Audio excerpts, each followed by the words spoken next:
We're inside one of the first caves. You notice that it has an interesting shape, right? So it's a bell-shaped cave. It's very simple, the names today, right? It looks like a bell. It's a bell-shaped cave, that's it. Everybody can hear me until the end of it? Tell me if I need to raise my voice. All good. But the echo here is pretty good. It's a bell-shaped cave, which means that it was dug up from where to where? From up to down. From up to down. So the first thing we need to know about Marsha and this area generally, the thing about the echo is that I can hear other people talking as well. I need to be the only one. The thing about Marsha, and this is the thing about the Judean hills generally, is that it's made from two types of rocks. Lime and chalk. So the limestone will be right for the Judean mountains, and this is exactly the difference between the two. The Judean mountains going up between 400 to 800 meters above sea levels are made from limestone. The Judean mountains are made from chalk. What's the difference between chalk and lime? Softer. The chalk is softer. The chalk is softer. And Another also difference? Penetration. And also the water can't penetrate through. Water can penetrate, you were saying? Water can penetrate. So these are the great differences. They were both made in different geological easy to periods. chisel. What's that? Easier to chisel, The chalk, exactly. yes. So they were both made in different geological periods. The Judean mountains were first. They were made when the sea level that covered this area was really deep. And so the stone is much stronger, concentrated. It's made, what is chalk and what is lime? What's the basis for these two stones? Exactly, sedimentary, which, to put it nicely, dead water seas, water animals, skeletons, exactly. And they, after years inside the water, they become their very, very basic calcium form, which forms together with other things into a sedimentary stone. English is not my first language, so if I'm Perfect. sometimes putting stuff wrong. You're perfect. Speaking American. Yeah. From my side. My dad is American, I'm not. But Judean mountains made from chalkstone. It's much stronger, it's much more solid, it's taller, it's easy, it's harder to work on. But also Limestone, you mean limestone? No, I'm talking about the Judean mountains. Mountains, chalk, stones. Limestone, sorry. Yeah, that's something. Harder to work on, and also water can penetrate inside, which means that in the Judean mountains we have what? Aquifers. Aquifers, Exactly. of course. Aqua. So we have water springs that are natural. Water is inside the caves, and it gives us water springs, which is what we're missing here in the Judean mountains. So the Judean mountains are between 200 to 400 hills. Sorry. You know what I mean. The Judean hills are between 200 to 400 meters above sea level. They're made from chalkstone, which was made in a different geological time. It's from lower sea level as it's trying to dry off, and it doesn't allow water to penetrate, which means that we are missing water in this area. So what do? We need to do cisterns, reservoirs. Build cisterns, or it's easier here to just carve into the Chisel and stones, carve. chisel into cisterns. And most of the caves at some point stopped being used for something and became cisterns. Almost everything was used at some point for water. And the opposite. So how do you make this cave? First of all, notice that the stone changes. You see that circular and then Hard that's stone. different. So this is chalkstone, but above is nari. Nari? Nari is because of- also a type of limestone that was hardened because it was exposed to a lot of water and oxygen. That's So right. So it's harder than the chalk, but it's softer than the lime. It's still okay to chivel into. So they took this and It's they only made a a layer. very small opening. Nari is a type of chalkstone that was exposed to a lot of oxygen and water throughout the years and became Stronger. harder than chalk, stronger, but still softer than lime. Limestone. So what they did was do just like a very small, narrow opening inside the stone that's harder to work on, and the nari. And once you reach a point where it's enough to take out stone and bring in people, they stopped, and then they started chiseling into the Chalkstone. chalkstone. Now it's so easy to work on the chalkstone that you actually see the imprints of the chisels until today.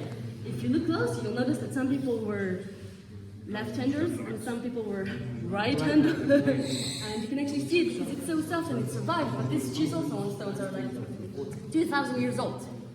We're seeing work 2,000 years ago. It's very impressive. I bring here a lot of my main tourist attraction here is for American families.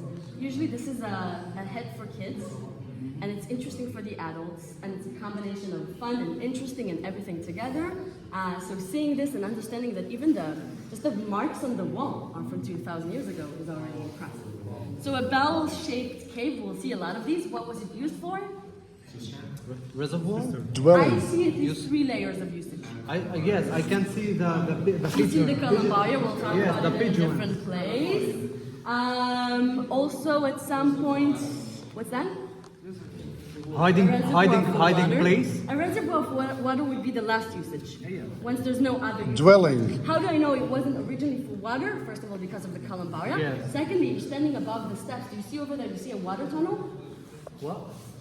When you walk down the steps, you'll see it when you Oh, this is There's it? a channel, right? The water channel. Why would I put a water channel if this is just for a cistern for water?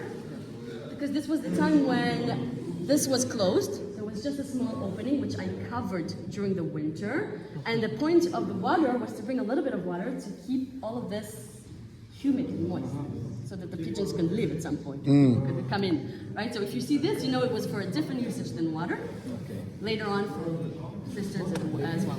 So how did they choose which purpose? Like how did they purpose it? Every season How is do they different. purpose it? Because of the It niches. depends on who owned the house that was above us and why they needed it for.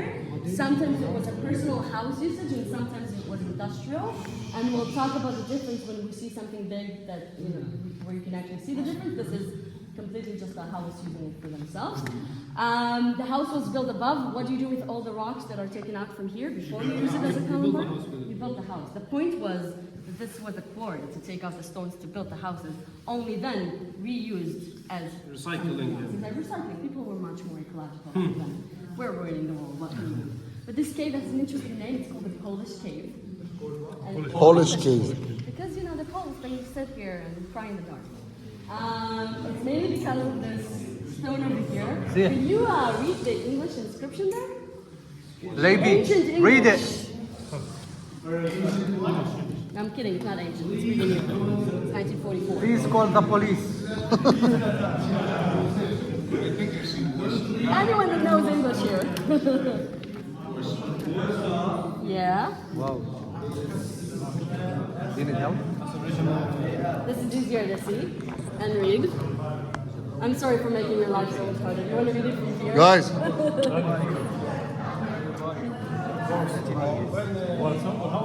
Warsaw.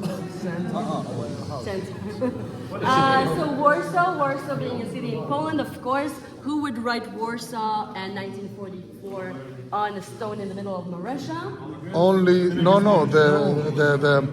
Holocaust survivors. Not Holocaust survivors. By 1944, we didn't have Holocaust Chambers, survivors in 1944. Israel yet.